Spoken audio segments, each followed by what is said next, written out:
የተፈረደባቸው ሕዝቦች። በዚያ ዘመን በዚያ ጊዜ የይሁዳንና የኢየሩሳሌምን ምርኮ ስመልስ አሕዛብን ሁሉ እሰበስባለሁ፣ ወደ ኢዮሳፍጥም ሸለቆ አወርዳቸዋለሁ።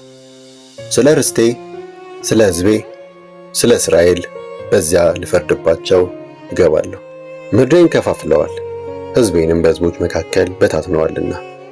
በሕዝቤ ላይ ዕጣ ተጣጣሉ፣ ወንዶች ልጆችን በዝሙት አዳሪዎች ለወጡ፣ ወይን ጠጅ ለመጠጣትም ሴቶች ልጆችን ሸጡ። ጢሮስና ሲዶና እንዲሁም እናንተ የፍልስጤም ግዛቶች ሁሉ ሆይ እንግዲህ በእኔ ላይ ምን አላችሁ?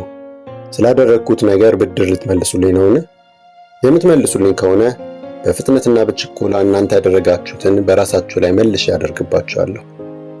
ብሬንና ወርቄን ወስዳችኋል፣ የተመረጠውንም ንብረቴን ተሸክማችሁ ወደ ቤተ መቅደሳችሁ አስገብታችኋልና። የገዛ ምድራቸው ልታርቋቸው የይሁዳንና የኢየሩሳሌም ሰዎች ለግሪኮች ሸጣችኋቸው። እነሆ እነርሱን ከሸጣችሁባቸው ቦታዎች አነሳሳቸዋለሁ፣ እናንተም ያደረጋችሁትን በገዛ ራሳችሁ ላይ መልስባችኋለሁ። ወንዶችንና ሴቶች ልጆቻችሁን ለይሁዳ ሰዎች ሸጣለሁ፣ እነርሱም መልሰው በሩቅ ላሉት ለሳባ ሰዎች ይሸጧቸዋል። እግዚአብሔር ይህን ተናግሯልና። በሕዝቦች መካከል ይህን አውጁ፣ ለጦርነት ተዘጋጁ፣ ተዋጊዎችን አነሳሱ፣ ጦረኞችም ሁሉ ቀርበው ያጥቁ። ማረሻችሁ ሰይፍ ማጭዳችሁም ጦር እንዲሆን ቀጥቅጡት።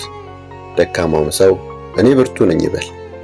እናንተ በዙሪያ ያላችሁ ሕዝቦች ሁላችሁ ፈጥናችሁ ነው፣ በዚያም ተሰብሰቡ። እግዚአብሔር ሆይ ተዋጊዎችህን ወደዚያ አውርድ። ሕዝቦች ይነሱ፣ ወደ ኢዮሳፍጥም ሸለቆ ፈጥነው ይውረዱ። ዙሪያውን ባሉት ሕዝቦች ሁሉ ላይ ልፈርድ በዚያ እቀመጣለሁና። ማጭዱን ስደዱ፣ መከሩ ደርሷልና። ኑ ወይኑን እርገጡ፣ የወይን መጭመቂያው ሞልቶ ከጉድጓዶቹም ተርፎ ፈሷልና። ክፋታቸው እንደዚህ ታላቅ ነው። ብዙ ሕዝብ፣ በጣም ብዙ ሕዝብ ፍርድ በሚሰጥበት ሸለቆ ተሰባስቧል። ፍርድ በሚሰጥበት ሸለቆ የእግዚአብሔር ቀን ቀርቧልና። ፀሐይና ጨረቃ ይጨልማሉ፣ ከዋክብትም ከእንግዲህ አያበሩም። እግዚአብሔር ከጽዮን ጮሆ ይናገራል፣ ከኢየሩሳሌም ያንጎዳጉዳል። ሰማይና ምድርም ይናወጣሉ፣ እግዚአብሔር ግን ለሕዝቡ መሸሸጊያ ለእስራኤልም ልጆች መጠጊያ ይሆናል። በረከት ለእግዚአብሔር ሕዝብ። ከዚያም እኔ አምላካችሁ እግዚአብሔር በቅዱሱ ተራራዬ በጽዮን እንደምኖር ታውቃላችሁ። ኢየሩሳሌም የተቀደሰች ትሆናለች፣ ከእንግዲህም ወዲያ ባዕዳን አይወሯትም። በዚያ ጊዜ ተራሮች አዲስ የወይን ጠጅ ያንጠባጥባሉ፣ ኮረብቶችም ወተት ያፈሳሉ። በይሁዳ ያሉ ሸለቆች ሁሉ ውሃ ያጎርፋሉ። ከእግዚአብሔር ቤት ምንጭ ይፈልቃል፣ የሰጢመን ሸለቆ ያጠጣል። ግብጽ ባድማ ኤዶምም ምድረ በዳ ትሆናለች።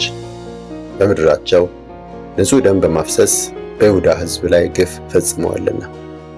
ይሁዳ ለዘላለም ኢየሩሳሌምም ለትውልድ ሁሉ መኖሪያ ትሆናለች። ደማቸውን እበቀላለሁ፣ በደለኛውንም ንጹሕ አላደርግም። እግዚአብሔር በጽዮን ይኖራል፣